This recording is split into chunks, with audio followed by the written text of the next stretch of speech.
Good morning, and welcome to Cumberland University, our favorite university that is turning 180 years old.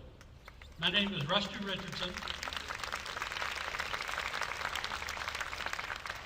I have the pleasure of serving as the Executive Director for Community Relations and External Affairs here at Cumberland. And it is such a joy to see all of you this morning for this very special program, a program that's been in the works for almost a year now. So we're glad the big day is finally here. Welcome to our university. If this is your first time here, we hope you'll come back frequently. I know many of the faces in the crowd, you've been here many times, so it's great to see you back. It's now my pleasure to bring up one of our students, Ms. Takaya Lido, who will lead us in the National Anthem. Please stand.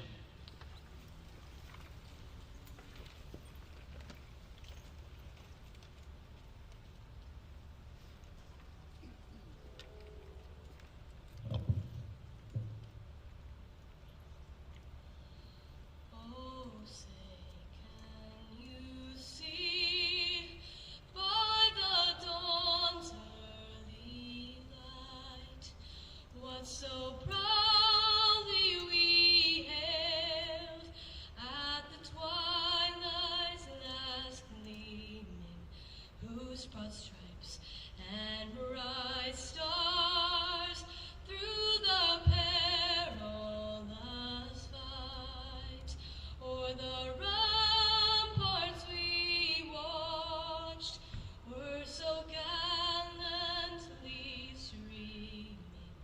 And the rockets' red glare, the bombs bursting in air, gave proof through the night that our flag was still there. Oh, say does that star-spangled banner yet wave o'er the land of the free and the home of the brave?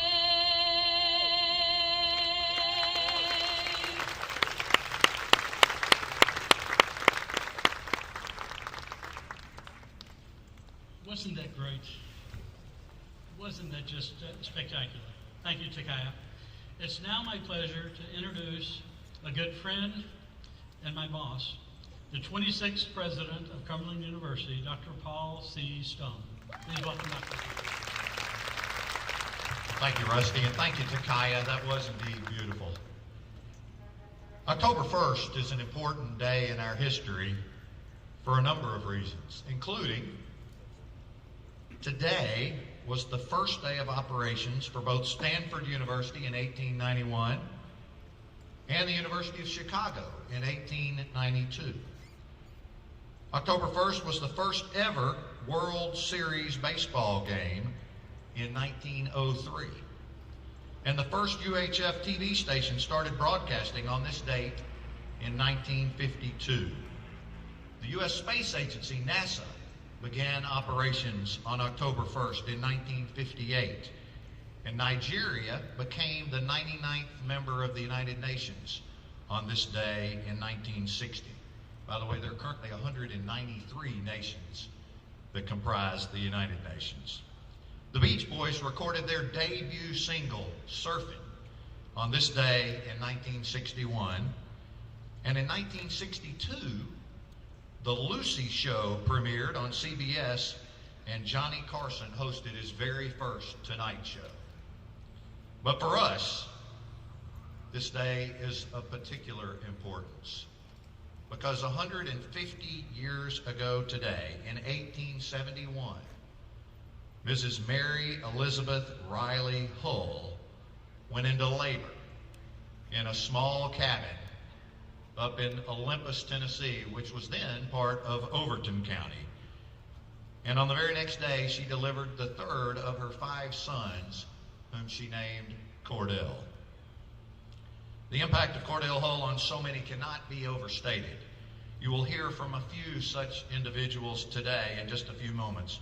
But let me begin by thanking you for your attendance and recognizing a few special, very special guests who are with us today, including Cumberland University Board Chairman W.P. Vaughn, and other trustees, Mr. Joe Adams, Mr. Hal Bone, Dr. Robert Carver Bone, Ms. Jessica Fain, Mr. Bob McDonald, Mr. Michael Moscardelli, Mr. Lewis Rankin, Dr. Mike Spalding, Dr. Ed Thaxton, Dr. Bob Vero, Dr. Damon Petty, who is also the great nephew of Cordell Hull, Mr. Sam Hatcher, who served on the planning committee and helped organize this event, along with others, including CU Trustee Emeritus and former mayor of both Shelby County and Memphis, Mr. A.C. Wharton. Also, Mr. Charles Bone, Ms. Jenny Bennett, and Mr. Rusty Richardson. Also with us today are former Congressman and former Cumberland University President, Mr. Bob Clement, State Senators Mark Pody and Heidi Campbell, State Representatives Clark Boyd, John Ray Clemens, Kelly Kiesling, and John Mark Wendell, Wilson County Mayor Randall Hutto, Carthage Mayor Sarah Marie Smith, District Attorney General Jason Lawson, Judges Barry Tatum, Inslee Hagan, and C.K. Smith, Mr. Ray Render, representing Congressman Rose, and importantly, Cumberland's oldest living alumnus, who 2 weeks ago this Sunday turned 101, Dr. Gordon Petty, and notably, Dr. Petty, Dr. Petty, here he is right here on the second row. Dr. Petty treated Cordell Hull at the Bethesda Naval Hospital in 1955 as a physician. Remarkable. We also have with us today former Cumberland University trustee Ms. Sandy Welborn, widow of past Cumberland University board chair and still extraordinary Cumberland supporter Ms. Pat Bryant and her daughter Laura Honeyman, famed record producer Mr. Paul Worley and his wife Karen Winkleman, and certainly, well, last but certainly not least, we have 2 others who are of really a lot of importance to us, and those are Cumberland University Faculty Senate President, Dr. Peg Freddy, who represents all the many talented faculty we have here, and also Cumberland University Student Government President, Ms. Lily Johnson, who represents all of our amazing students. So please give a hand to all these VIPs.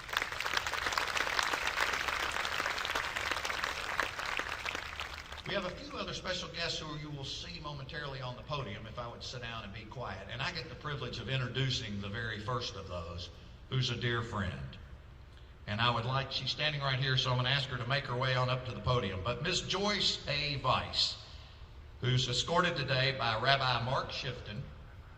She is a prominent Nashvilleian and an active member of the Downtown Nashville Rotary Club, but she's active in many other social circles as well. She's the daughter of the late Harry and Doris Weiss, for whom our university library, just to my left and your right, is named. Harry was the CEO of Texas Boot Company and served with distinction on our board for many years. So as not to ruin her story, I won't tell you too much, but it's truly not an overstatement to say that my friend Joyce Weiss would not be here with us today were it not for the heroic actions of Cordell Hull, now more than 75 years ago.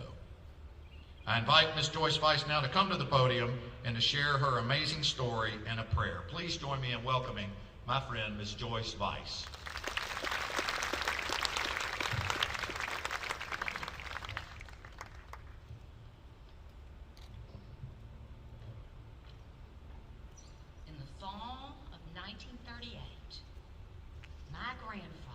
Rabbi Alfred Weiss, was imprisoned in a concentration camp in Hamburg, Germany. He was rabbi at the Temple of Hamburg, one of the largest temples in Europe. At times he spoke out about the Nazis. Consequently, the Gestapo would sit on the front row of his temple and write down every word that he said. He was jailed twice. Then, on Kristallnacht, the night all Jewish men were arrested, my grandfather was taken away to a concentration camp. When the Nazis came to the house, my daddy, an only child and almost 18, escaped through a back window. He hid at a deserted summer camp that he had previously attended. When Daddy eventually returned home, staying in Hamburg was not an option, and it was past time for comfortable exits. Aided by some remarkably good people and his unflagging will to live, my daddy made it out of Germany. Meanwhile, after months in the concentration camp, where he continued to deliver sermons, my grandfather was released. This release was facilitated by Secretary of State Cordell himself. A Tennessean, Hall learned of our family's flight from a national rabbi and others. He intervened, securing visas for our family to come to the U.S. as non-quota immigrants. However, Daddy encountered complications with his visa and required intervention from none other than Cordell, who personally sent a launch to retrieve 18-year-old Harry and allow him to safely join the family in the U.S. The family was reunited in New York, then traveled to Tennessee, where Daddy eventually became a successful manufacturer based in Lebanon. My daddy developed and maintained an active leadership role at Cumberland University. He agreed to join the Board of Trust only after being assured that the university would be integrated. Today, you stand to the right of the Harry and Doris Weiss Library, and I stand here with you because of the vision and courage of Cordell Hall.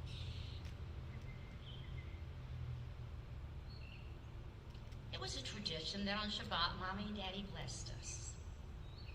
Now today, it is an honor to bless Vice President Al Gore, University President Paul Stum,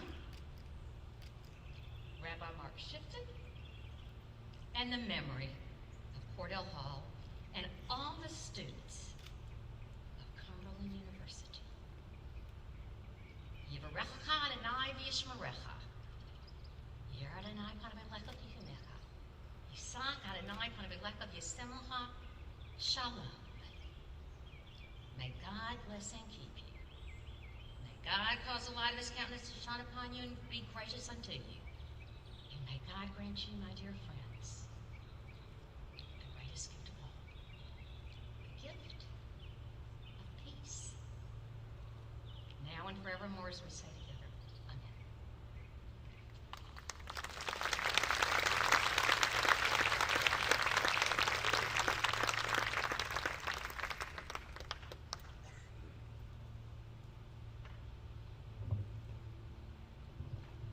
Thank you so much, Joyce. It's now my privilege to introduce our next speaker, Mr. Millard Vaughn Oakley. Like Cordell Hull, Millard Oakley earned his law degree here at Cumberland University and spent many years in public service. He served in the Tennessee State Legislature, then as the Tennessee State Banking and Insurance Commissioner, and then on the staff of Congressman Joel Evans in Washington, D.C. Additionally, he's owned and operated many successful business ventures, and he got his start as an entrepreneur running a shoe shine business to pay for his law school tuition. My maternal grandmother, whom we call Mamie, used to have a saying. She died at almost 101 years old. And she would say to me, she would say, Paul, there are 4 things that you can do with your hands.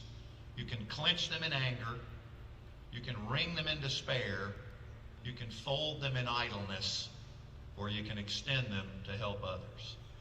And it's really not an exaggeration to say that Millard Oakley has spent his entire career extending his hands to help others.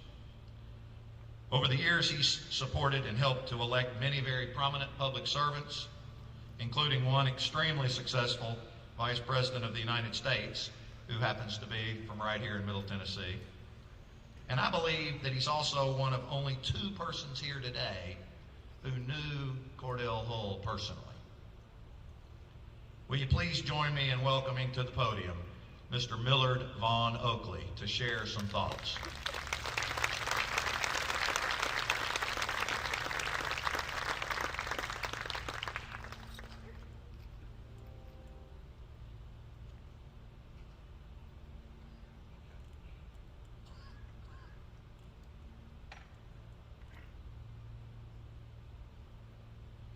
Thank you very much, Mr. President. I'm glad to be here. At my age, I'm glad to be anywhere. But 73 years ago, I was a student in this building and had many happy hours here, some not so happy. But it was after World War II, and the dormitory was down there, and Mrs. Bradshaw ran the dining room, and we served family style. And excuse me, I think room, board, and tuition was $232, a quarter, and that included room and board. So it was a real bargain. And let's see, I finished here in '51. I was at 21, not quite as early as Cordell Hull got out. He got out at 20.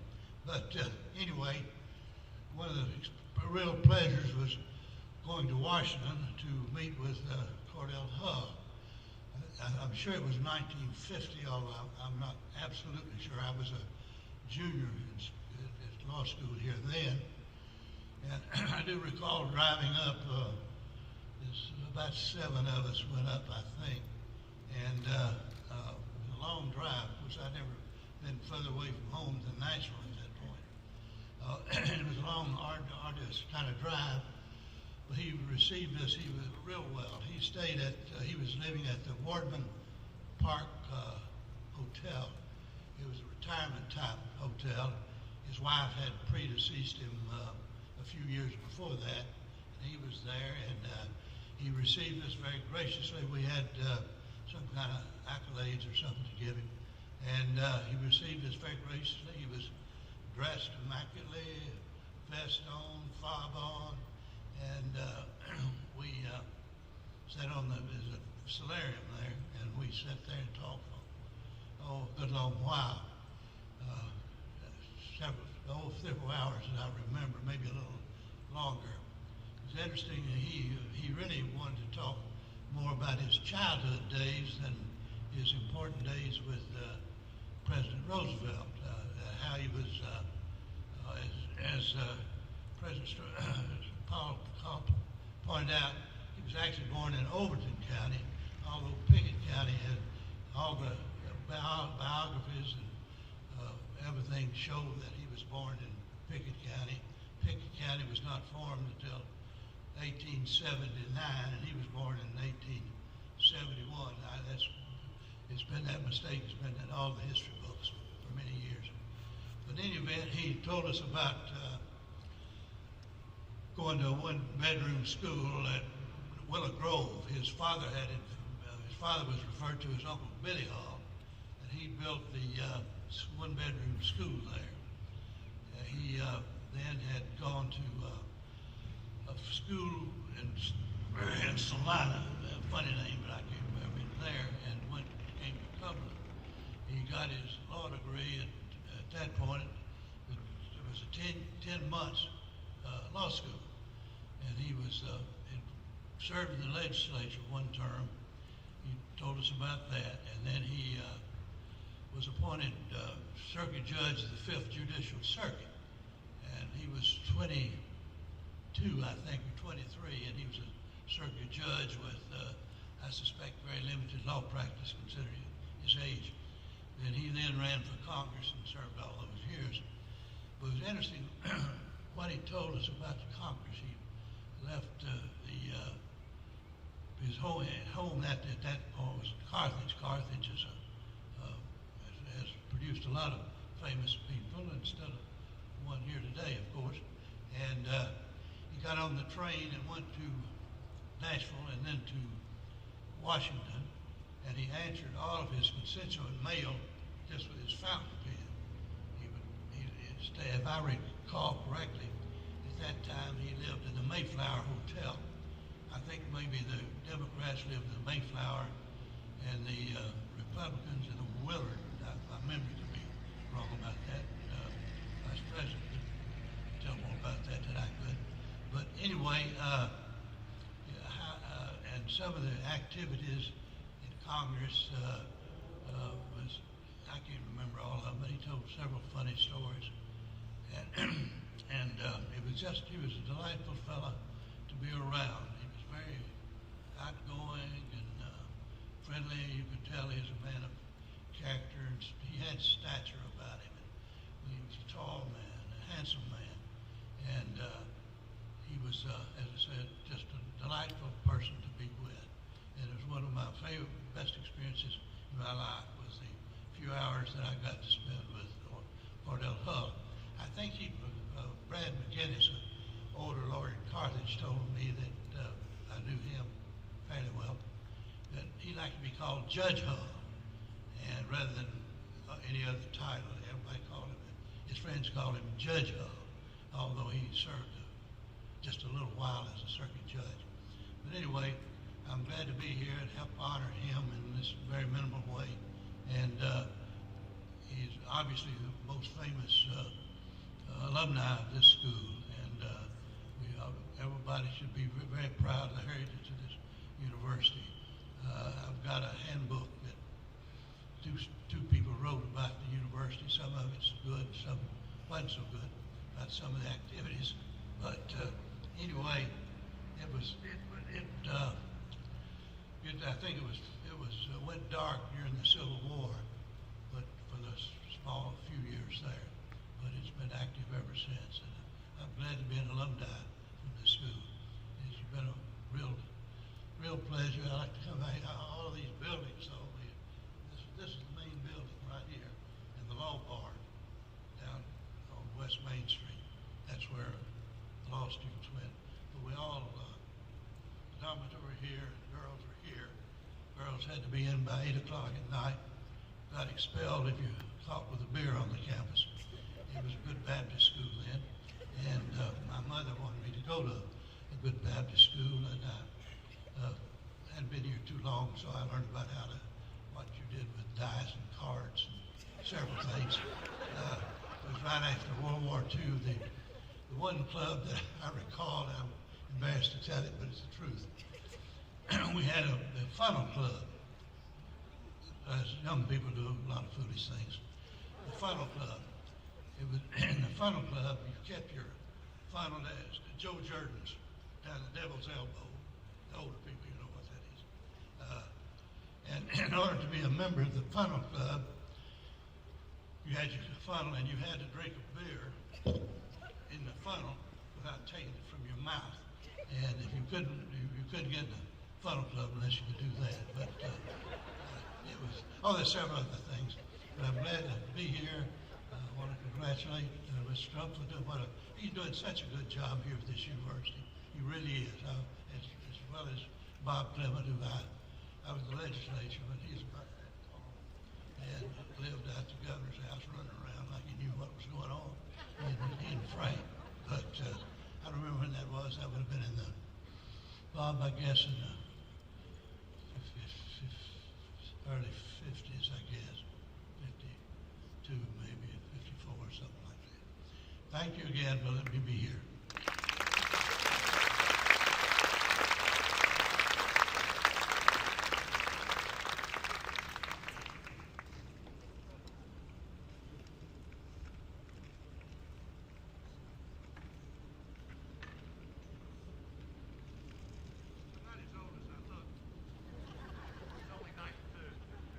Would you join me again in a round of applause?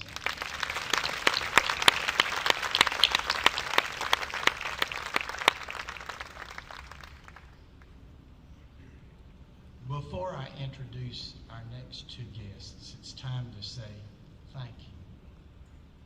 And it's to thank the Tennessee Valley Authority and Middle Tennessee Electric for their sponsorship of this event and for their sponsorship of this month of peace on our campus. So would you join me in a round of applause for those two guests?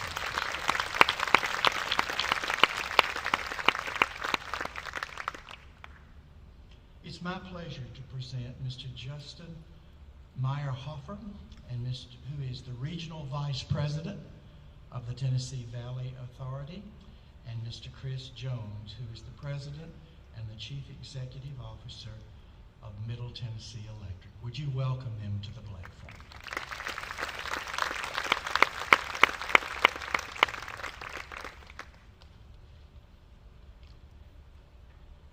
Good morning. What a great morning, and starting with the Funnel Club. My goodness. We at TVA are honored to join our partner and our customer, Middle Tennessee Electric, in supporting this celebration of a great Tennessean, the late Secretary of State Cordell Hall.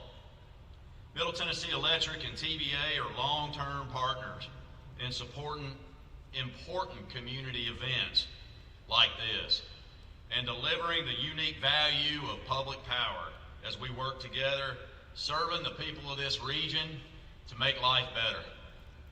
Together, we are embracing the possibilities of cleaner, greener, renewable energy resources as we build the energy system of the future and we aspire towards net zero carbon.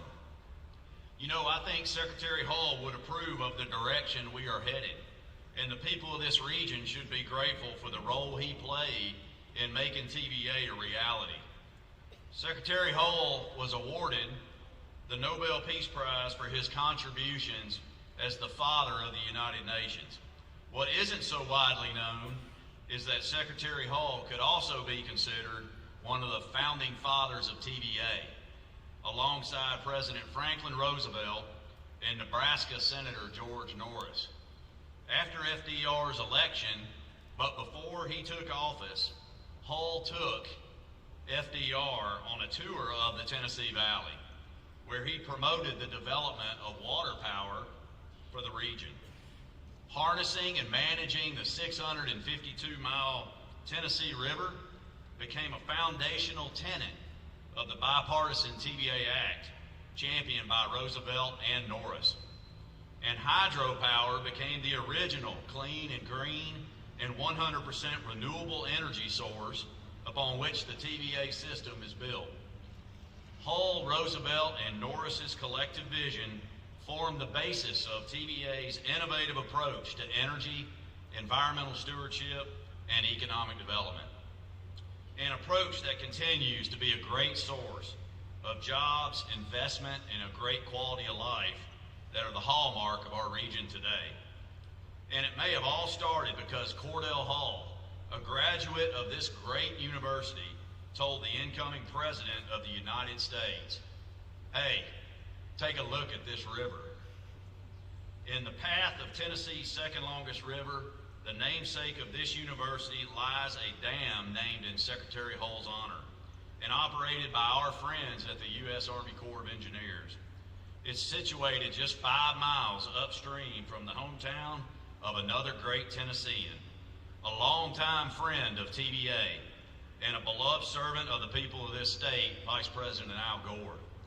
Vice President Gore followed in Secretary Hall's footsteps, receiving a Nobel Peace Prize for his own work in support of the United Nations and his continuing efforts to increase public knowledge about man-made climate change.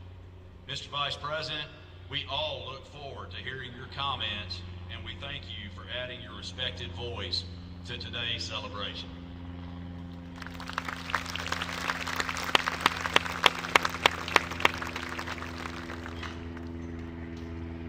Good morning. So, Paul, when you were reading the list of significant events on this weekend. You neglected to mention that my daughter gets married tomorrow. And, Justin, we were talking before, and he said, are you nervous about speaking today? And I said, well, sure, but I'm really nervous about tomorrow. So it's good to see everyone. And when first hearing from my Cumberland University friends of the Cordell Hall Peace Forum, I was struck by how natural and fitting it is for Middle Tennessee Electric and TVA to be connected. And ringing in Justin's comments are many of the reasons why.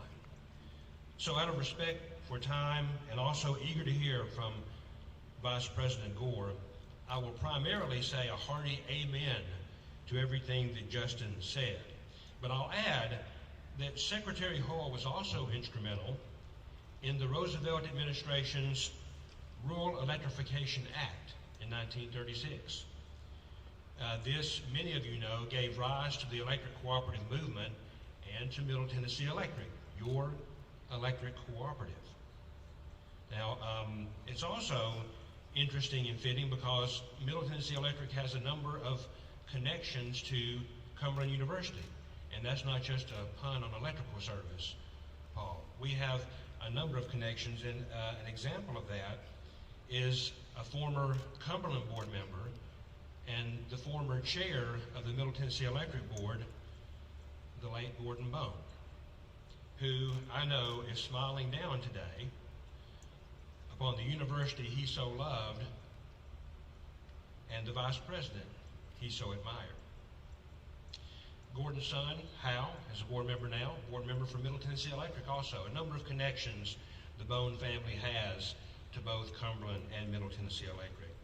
So for these reasons, ladies and gentlemen, and many others, MTE, along with our partner TVA, is proud and honored to support the Lebanon community, this university, this forum, and this forum's namesakes, Secretary or Judge Hall, and the pursuit of peace. God bless.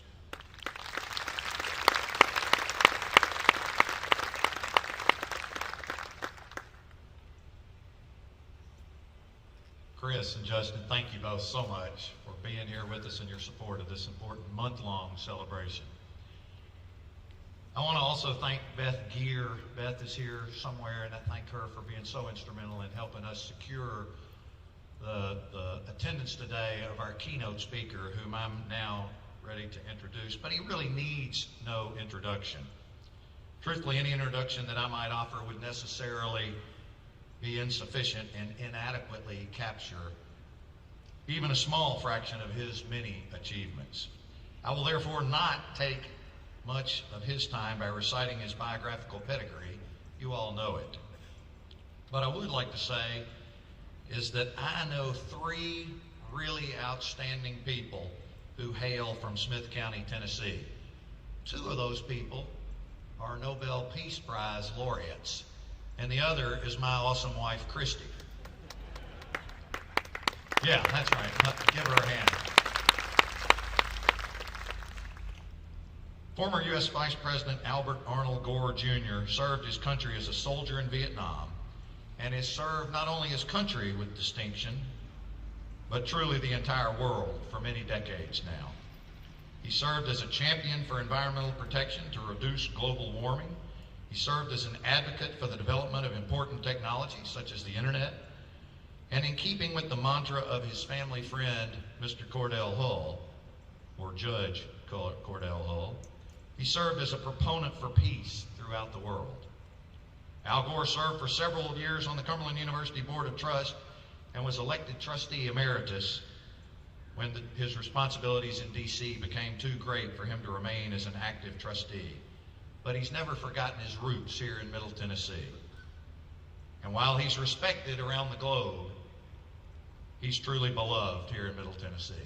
So please join me in welcoming to the podium our keynote speaker for today, Vice President Al Gore.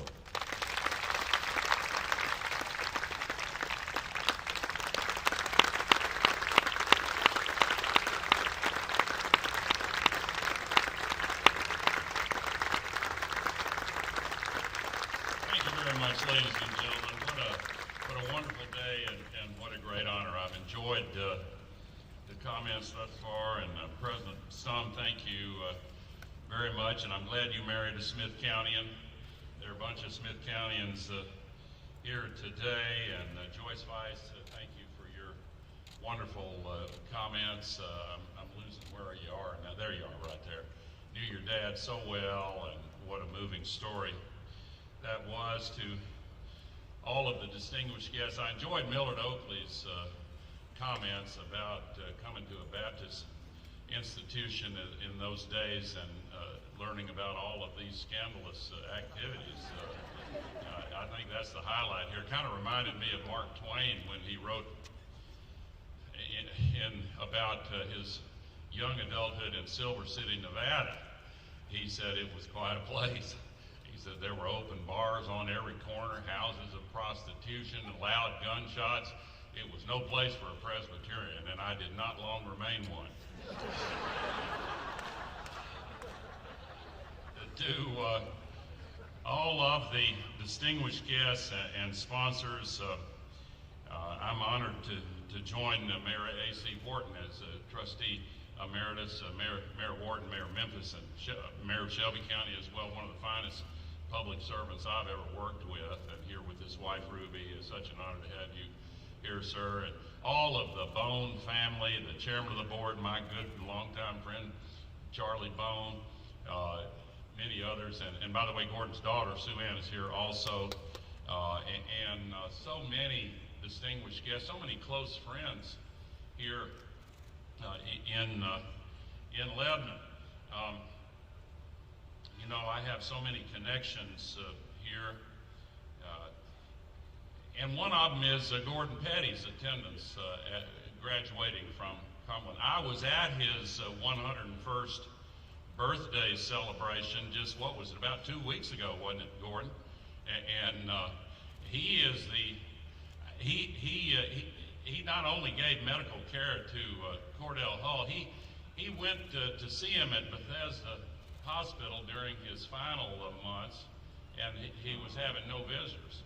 And Gordon said to the guy at the front door, he said, "You tell him somebody from Smith County is here." And they came back and said, "Come on in." And they sat and talked for an hour.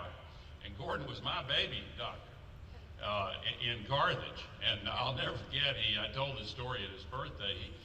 When I got my vaccinations, by the way, everybody get vaccinated, for God's sake. I don't want to start on what shouldn't be a controversial note, but we got to lick this thing. But anyway, when Gordon gave me my first vaccinations, I guess I was about 3-4 years old. And I'll never forget, he said, now, he held up 2 needles, and he said, "Now, I've got the kind that hurts and the kind that doesn't hurt. Which one do you want?" And to anybody who's not vaccinated, I want you to know they have picked the kind that doesn't hurt, following Gordon's. And we honored there a couple of weeks ago in Carthage another graduate of Cumberland who died last year, just 2 weeks shy of his 99th birthday. I think there's something about this institution, Millard, that promotes longevity.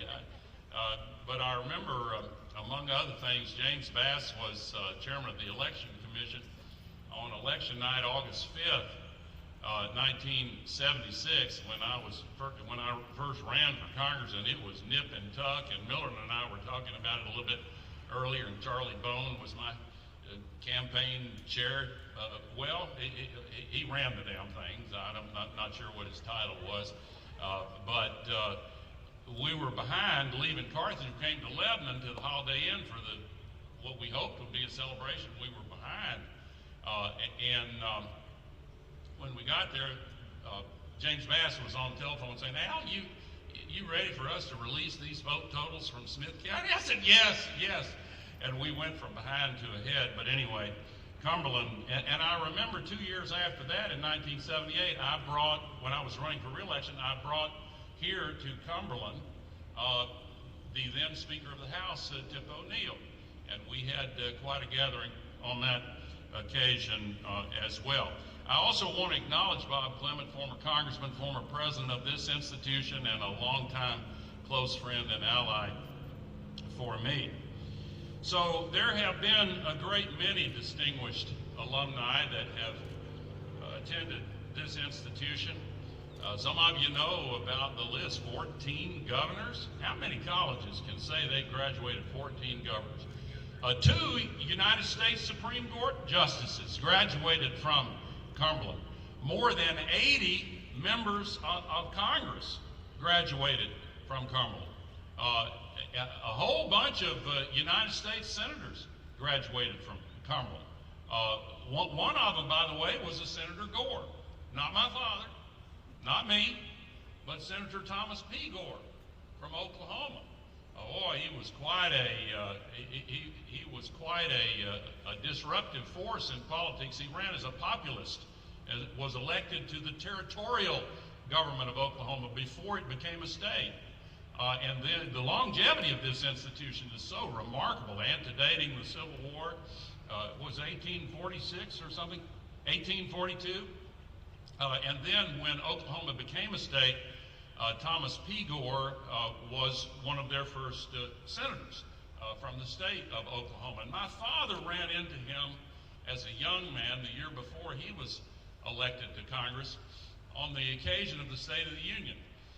And he watched the senators file in. He knew nothing about Senator Thomas Gore, but he often told the story of how he saw down one of those marble hallways, and he said, "What is my father doing here in Washington?" The resemblance was that close, according to my father. And researching for this speech, I went back, looked at some pictures, and yes, there was quite a resemblance, even though the relationship was quite a long one. He was a blind senator, by the way, and he had the reputation of being one of the best debaters in the history of the Senate, and he would stand on the Senate floor with his book open that he had memorized, and he would go through the text and then flip the page and go through the next part of the text. And my father used to tell the story about Senator Thomas P. Gore just eviscerating one of his colleagues in debate on the Senate floor, and the other colleague said, "Well, if it were not for the senator's disability, I would challenge him to a contest of another kind."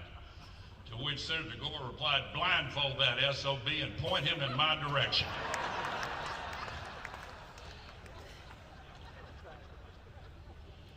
And there were, in addition to elected officials, there were people graduating from here like Miles Horton, co-founder of the Highlander Folk School, which contributed in so many ways to the civil rights movement. It was an incubator of the civil rights movement. Martin Luther King Jr. Learned there. Rosa Parks learned there. AC's nodding his head. There were so many others that owe that to a graduate of Cumberland University in the birthing of the civil rights movement. Then, of course, there was George Allen, who is a famous graduate. He was an advisor to President Truman and President Eisenhower, and he often told about his time here at Cumberland and his short-lived career as the player coach of the football team. When I say short-lived, it lasted one game in which Cumberland lost to the Ramblin' Wrecks of Georgia Tech by a score, wait for it, 222-0. Now, that was in 1916, but he relived that game with his friends, and the telling, maybe that whole score is an exaggeration. The historians say it was, but he told of his best run of the day, which resulted in a loss of 6 yards, or the punt that began promisingly before careening off the neck of his center, and the teammate who refused to go after the fumble, saying, "Why should I pick it up? You're the one who dropped it." But if anyone can come back from a defeat like that, it is the Cumberland Phoenix. And of course, the name Phoenix and the mythological bird that rose from its ashes became the name, as most of you know, but maybe not some of our visitors, was when this institution, before it moved to this current location, was burned to the ground in the Civil War after a Union occupation. And to students here, it's worth remembering one of your predecessors wrote on one of the ruined Corinthian columns in Latin, "Resurgam." which means I called my cousin, Latin teacher, Donald Vaughn in Memphis. It means I will arise. And the Cumberland Phoenix has arisen time after time. And as others have noted, its most famous graduate, of course, is Cordell Hull, graduating here in 1891 from the School of Law, and he knew a lot about adversity. And Millard Oakley told something about his beginnings. He was born in a log cabin, October 2nd, 1871, and I love the way you brought the beginning of the labor into the actual day, the 150th anniversary here today. You know, I've always thought it was in Pickett County, Millard, but leave it to you to reclaim Cordell Hull's birthplace for what used to be Overton County. I saw what you did. We claim him in Smith County also, but his legacy belongs to the entire world. That section in the Upper Cumberland was called the Mountain section in those days. And as Hull recalled in his memoirs, there were no glass windows, just holes in the wall to let in light and air. This was before the TVA and the membership co-op, and they made their own clothes and raised their own food. And that bred a natural independence, but they recognized their obligations to their neighbors. Civic duty mattered. When a barn needed to be raised, the community raised it, and everyone responded and reciprocated. In all of his life, Hull drew upon these supporting Tennessee traditions.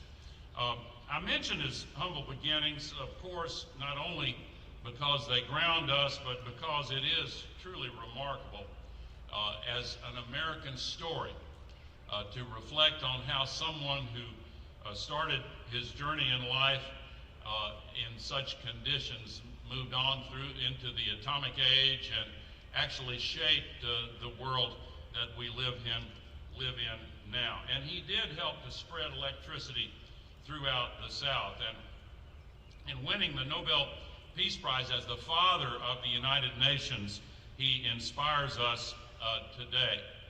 They lived away, a long distance away from any court of law, and in those days and times, there were often matters of justice that people took into their own hands. And I've heard the story from my father many times. I went back and looked at the version in Hull's memoirs about how during the Civil War, that was kind of the dividing land, and Hull recognized the Upper Cumberland. He said it was the dividing line between the North and the South, and that dividing line came on down to the Caney Fork River, which is right through my farm. And during the war, some raiders from Kentucky came across the border and shot Hull, and they were called Yankee guerrillas during the Civil War. But here is what he wrote about it.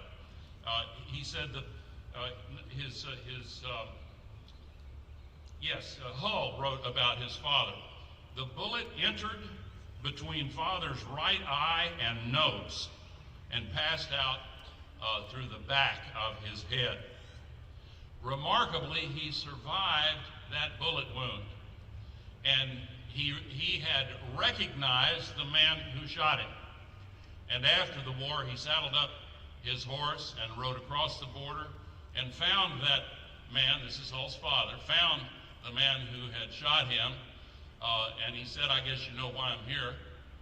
And the man said, "Would you give me time to write a note to my wife?"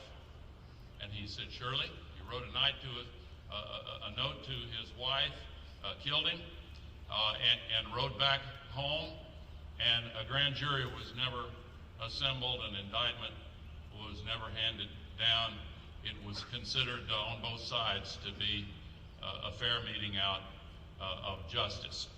Hull went on to such a distinguished career, first of all as a judge, and yes, Millard, my father confirms Brad McGinnis's story that he always preferred to be called to as Judge Hull. And he had a ramrod straight bearing, and he inspired respect among all he dealt with. And, you know, it's common in the South, at least, maybe all over, for there to be a picture above the principal seat of authority in the counties, behind the judge's chair. And in many places, it's George Washington or Thomas Jefferson, and some other regions, Abraham Lincoln.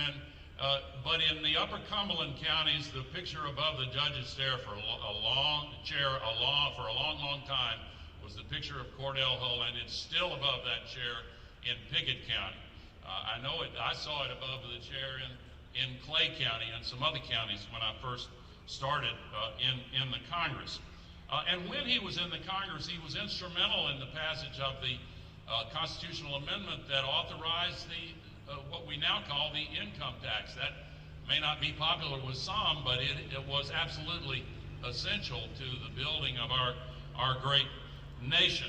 And he was always a champion of reciprocal free trade, and he always respected the rule of law. Hull's roots are indeed honored in Carthage, where his father established a very handsome residence, and where Hull lived in Carthage. I recently purchased that old when the owners for the last few decades decided to move on, and it's premature to make any kind of announcement because we don't even have a plan yet, but I'm hoping to do something nice there for Carthage, and in conjunction with Cumberland and Middle Tennessee State University and Vanderbilt University, all of which are involved in the planning process, and the Smith County Historical Society. We could probably get the Overton County folks in there, Millard, if you insist. And that home is already on the historical registry. We're restoring it in conjunction with all of the requirements to maintain its integrity, but to get it back into full operation, all electric, of course. But of course, his service as secretary, then he went on to the Senate. Didn't serve long in the Senate, but then he served longer than anyone ever in American history as Secretary of State. And the reason so many are excited about Cumberland's commencement of this month-long celebration today is that his vision of peace still matters profoundly to a world that seems at times to be growing more volatile by the minute. And the institution that he established is absolutely central to our ability as a human civilization to address the challenges we have. 30 days from today, on October 31st, in Glasgow, Scotland, I will be there for the opening of the United Nations Conference of the Parties on the effort to control global warming and to prevent the climate crisis from continuing to amass the destructive pattern that has been manifesting. We saw just recently over in Waverly, we now have these atmospheric tsunamis that just come out of nowhere and kill people in Hurricane Ida. And I'm not going to go off on that, but it occupies most of my time today. But we wouldn't have any place to do it or any way of going about it except for Cordell Hull and except for the institution that he established. When he graduated from here, it would no doubt have seemed unlikely to him that his influence would ultimately extend to every nation on earth, continuing 150 years after his birth. In those days, the U.S. was far from a world power, and Tennessee was only one generation removed from the agony of the Civil War. And in his memoir, Hull remembered just how long the war's influence lasted, the Civil War's influence, with violent recriminations continuing well into the Reconstruction era. And of course, this nation made a shameful mistake, AC, in canceling and forestalling Reconstruction, and we have a reckoning with that now. My father went to high school in Watertown, by the way, and many people in Wilson County are not aware that the great and legendary civil rights visionary and thinker W.E.B. Du Bois, his first teaching job was in Watertown, Tennessee, Wilson County, when he was a student at Fisk. And in any case, Hull identified this region, as I've said, as the boundary between North and South, and I always have wondered whether or not that didn't influence his passion for peace. And war was not far away as he grew into adulthood. When the Spanish-American War broke out in 1898, he volunteered with the Tennessee Regiment. And although he did not see the fighting himself, his experience, he was stationed in Cuba during that war. And his experience helped him to understand, to recognize first, and then to begin to understand the problems of other peoples far from Pickett County, Tennessee. And that empathy would propel his career as a judge, a legislator, and as a diplomat. My grandfather, my father's father, Alan Gore, was a friend of Cordell Hull as a boy and as a young man. My father was born up in Jackson County on Roaring River, and when my grandfather, Alan Gore, and Hull were young, they floated logs down the Cumberland River together to Carthage, and of course Carthage was established at the confluence of the Cumberland and the Caney Fork, and river travel in those days was far more common today. And my father and my mother revered Cordell Hull.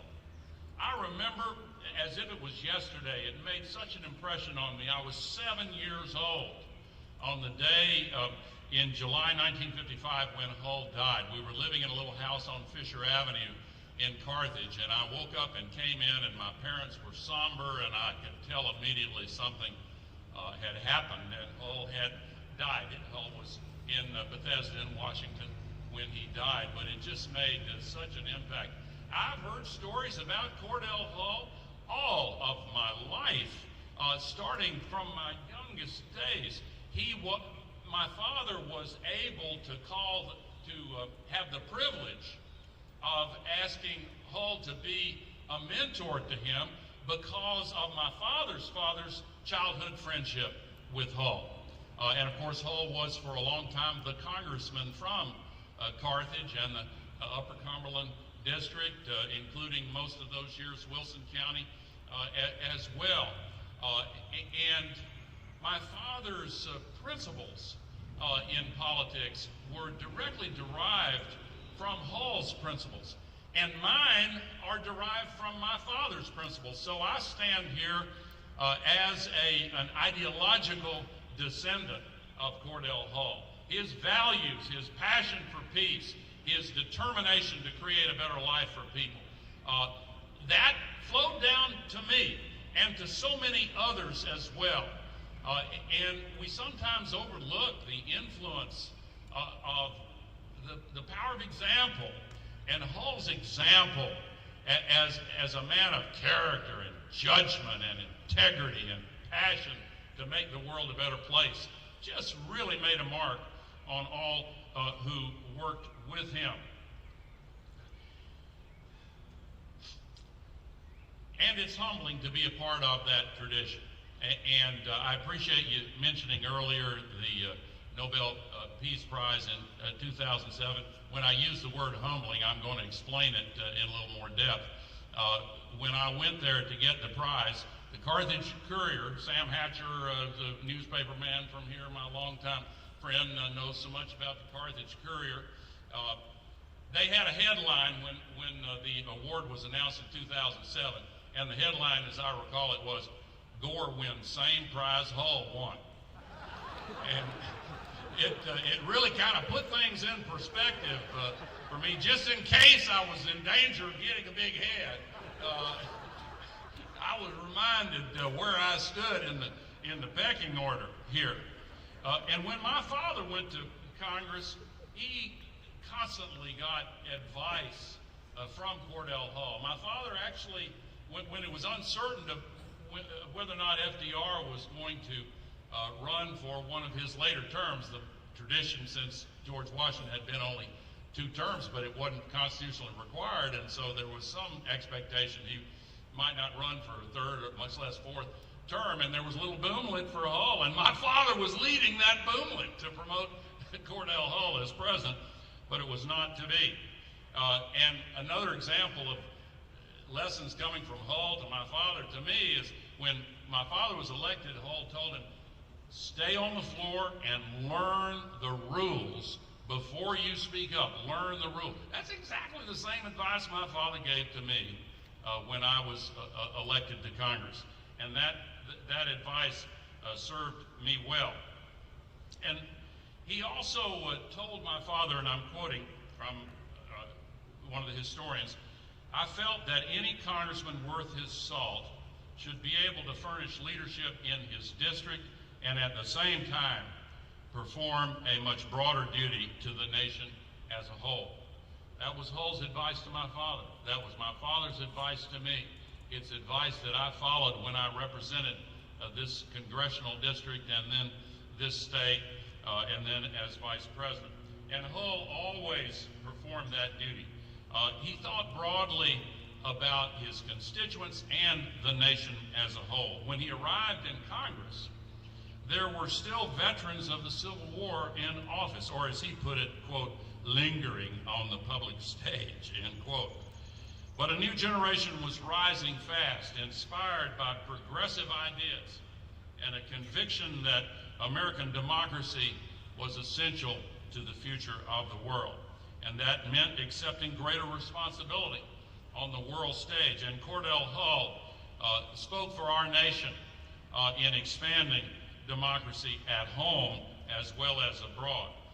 As chairman of the Democratic National Committee in 1924, he gave important encouragement to a young Eleanor Roosevelt at the very beginning of her historic career when she was seeking to find her voice.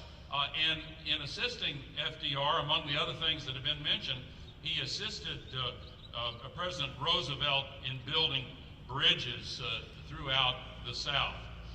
He was appointed Secretary of State in 1933, and for almost 12 years, just shy of 12 years, he served with great distinction, remaining our longest serving and perhaps most consequential Secretary of State. In one of the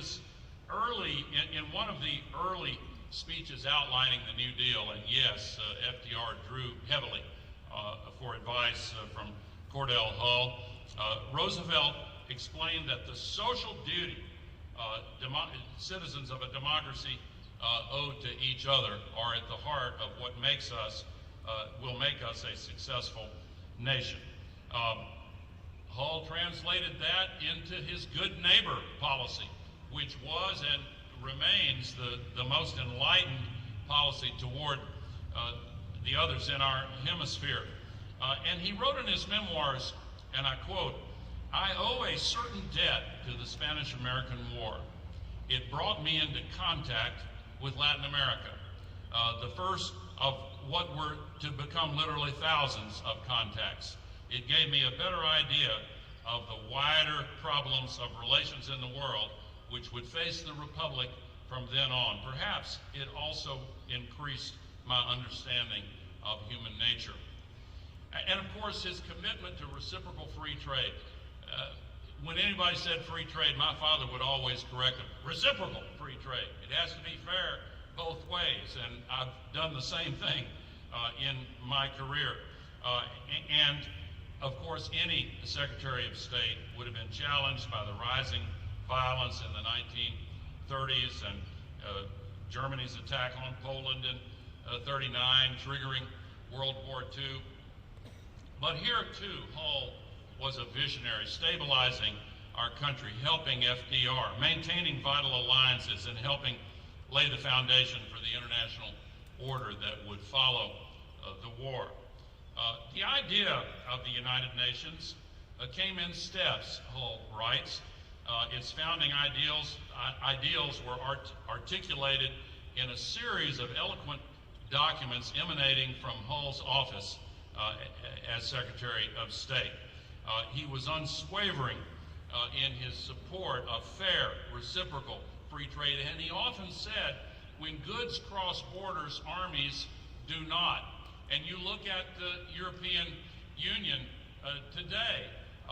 And with all of its problems, you know, Europe was the genesis of World War I and World War II, and in prior eras, countless wars, the 30 Years' War, the 100 Years' War, the War of the Roses.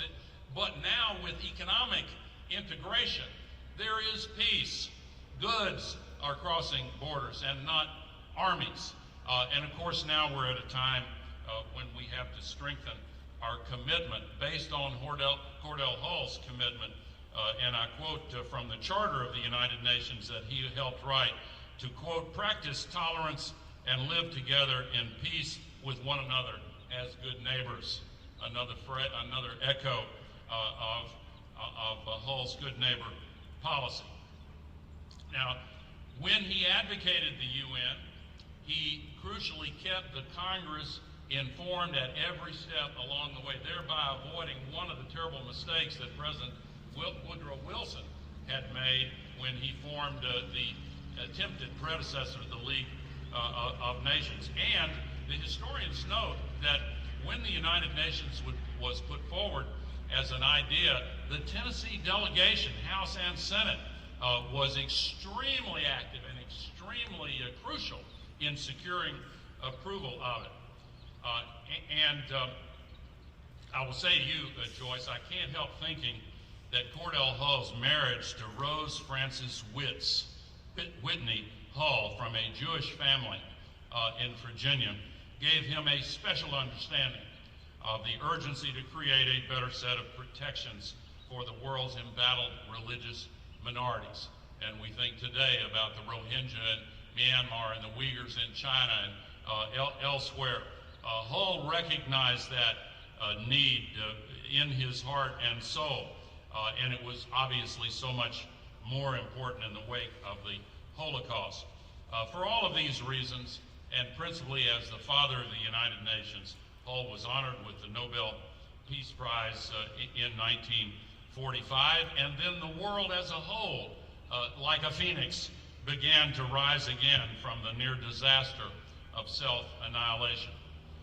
In his remarks to the Nobel Committee, which had to be read for him because he was receiving medical care at the time, he was very eloquent. At times he sounded like a New Dealer, demanding a peace, quote, based on justice and fair dealing for all, end quote.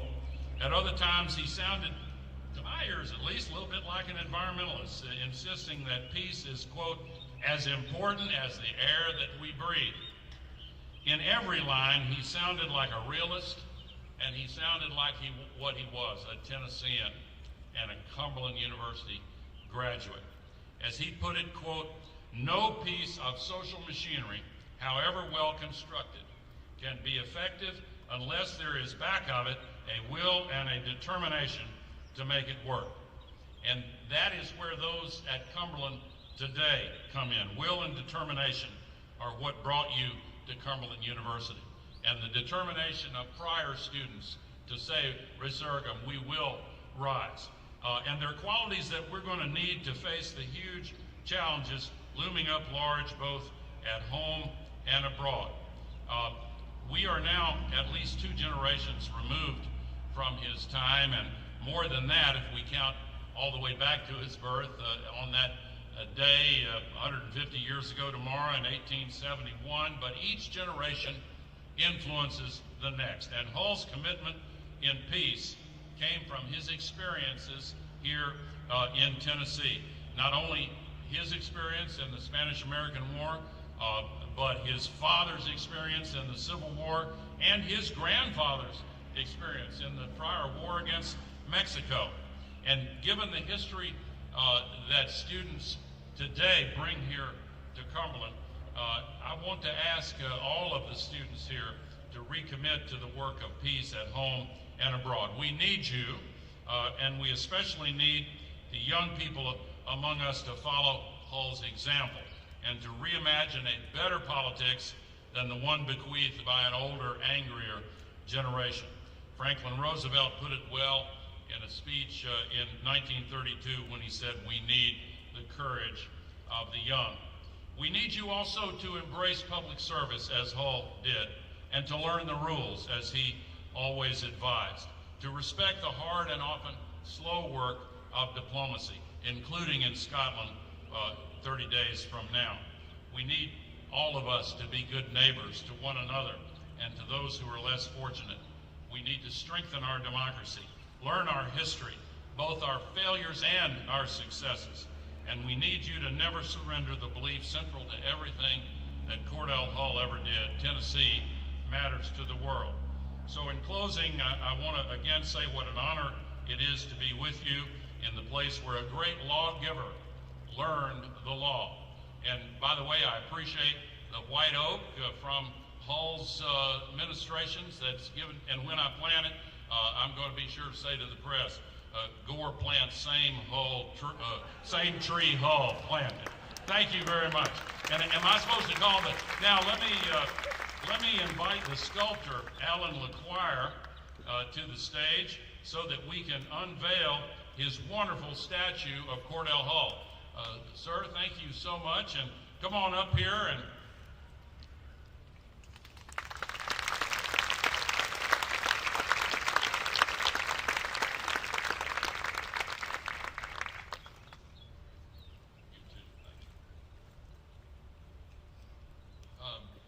Thank you. I didn't know I had to speak today.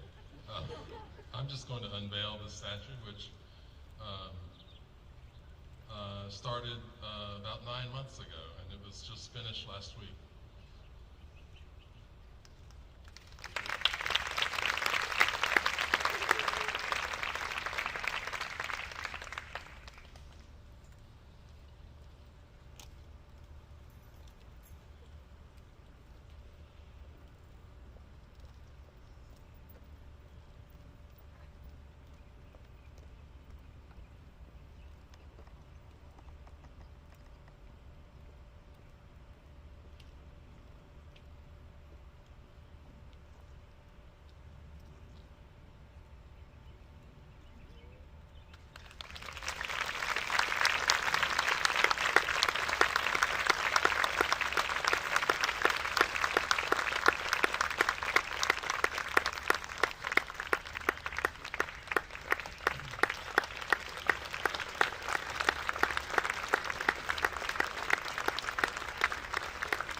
Thank you, Alan. It is a wonderful sculpture. The image portrays Cordell Hull as he was as a younger man, probably around 30. So a little bit after his college years, long before he started his rise through Washington and to the important role he would play later on. Our hope today and in the future, as our students walk past this statue, they read the inscription and the plaque, that they're inspired, that one person from a little town in Tennessee, playing about 14 different counties, I think, but one person can truly make a difference and can change the world. Heard a lot about history today, and we relish that history, we appreciate it, and we need to continue to learn from it, because our challenge to our students moving forward is to remember that history, but to remember most of all Cordell Hull's saying, peace must be our passion. We thank you all for coming. You are all invited to a brief reception inside Bear Chapel with some birthday cake for Cordell Hull's 150th birthday. And if you have time today or any time for the next month, we have a special exhibit in the Vice Library dedicated to Cordell Hull, his history, his impact. It's in the Vaughn and Mary Clement room, but we certainly would like you to go by and see that. If you don't have time today, please come back. It'll be up for a month. But we truly appreciate all of you coming out, all of you helping us celebrate this day, this milestone in Cumberland's history. We wish you well. We wish you peace. Thank you for coming.